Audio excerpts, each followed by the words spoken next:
Dear students, Assalamu alaikum wa rahmatullahi wa barakatuh. I am Manzur Ahmad Ganai, lecturer history. Today we are going to talk about an important topic of 12th class history syllabus, and the topic is Bhakti movement. Dear students, Bhakti is a movement related to which is related to Hinduism. It's a religious movement related to Hinduism, and Bhakti as a word means devotion, dedication, or burning love. No doubt, the word Bhakti has its origin in the Vedic literature. So, word Bhakti has a very ancient origin. However, the Bhakti as a movement started only during early medieval India, and it became a full-fledged movement during late medieval Indian period. The aim of Bhakti movement was to eradicate all evils that had entered the Vedic and other ancient Indian religions with the passage of time. Also, the Bhakti movement in medieval period aimed to stop the huge conversion, the wanton conversion of non-Muslims to Islam by bringing back their faith in their ancestral religion of Hinduism and other ancient Indian religions.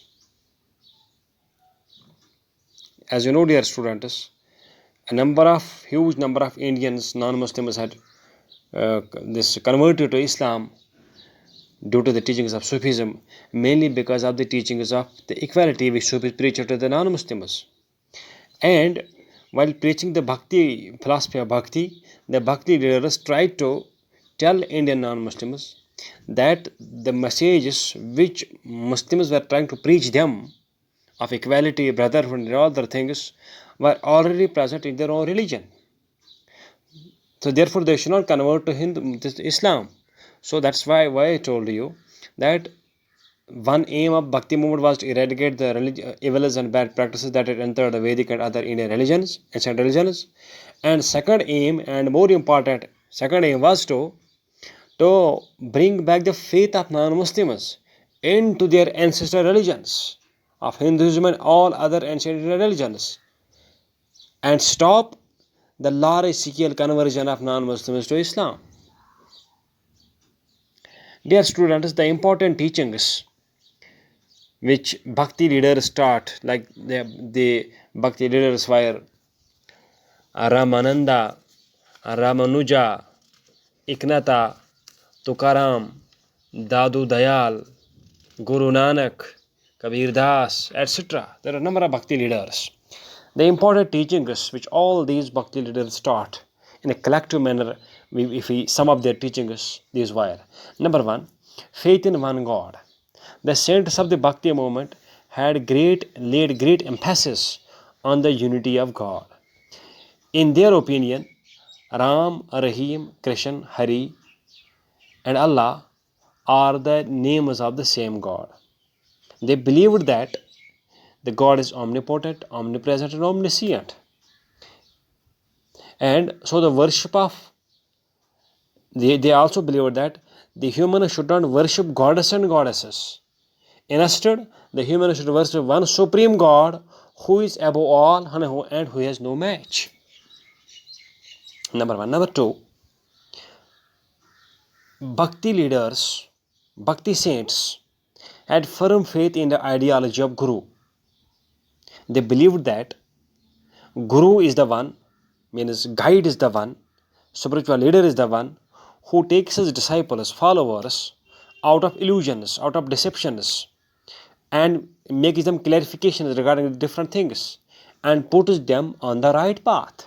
So therefore they thought the guidance of a Guru is must for man in his life. Number next, Bhakti is believed in the ideology of self-surrender. the saints preached that they regarded self-surrender as one of the highest means of salvation.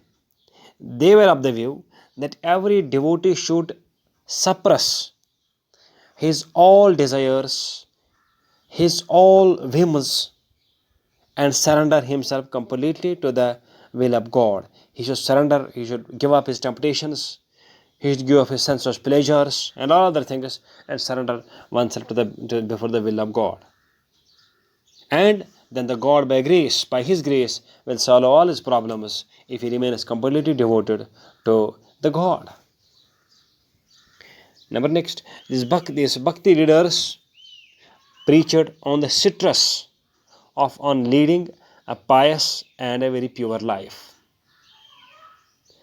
They held that man should always speak the language of truth. He should not be dishonest. He should never have ill will. And he should always be ready to help the poor and needy. Bhakti leaders, we can say, had no belief in the idea of caste system. They believed that the caste system had not only divided the Indian society into many compartments, many divisions, but had proved very disastrous as well.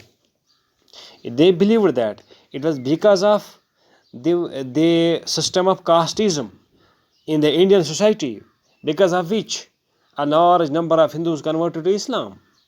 So the Bhakti leaders preached, they were vehemently against caste system and preached that all humans are equal.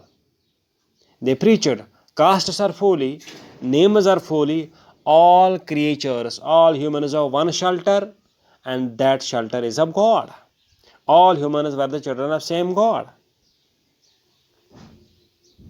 And they believed, the Bhakti leaders believed in the ideology of karma. Karma means deeds. They thought that no caste, not caste, but the good deeds, the deeds of a person must determine the status of a person in the society. If he is doing good deeds, noble deeds, good karma, then he should be respected. If he is not doing good deeds, he should not be respected in the society. He should be disrespected. Number next, preaching in the language of the people. The saints of the Bhakti movement did not preach the people in the Sanskrit language, because Sanskrit language was not to be understood by the common man. Therefore, they preached the scriptures, the people in the languages which people are speaking in different parts of India. Because they thought if they would once again resort to Sanskrit, people would not understand their language, and people would have we can say, they would not be, people would have no faith in the teachings if they would continuously preach them in this Sanskrit language. So they taught people in the common languages, which was easily understood by the common man, and as a result, these teachings had a desired effect on the people as well. And from the teachings of Bhaktism and Sufi movement, we have just tried to understand that these two movements are basically, more especially this Bhakti movement, were basically trying to bridge the gap between Hinduism and Islam. There is a trying to, as Guru Nanak used to believe, there is no Hindu, no Muslim. It is believed that the first words which he revealed after his revelations were no Hindu, no Muslim. He wanted to rise out of these religious bondages. So the basic ideology is to create a world order in which there is peace, there is homogeneity, there is universality, there is equality, and all other things. Thank you.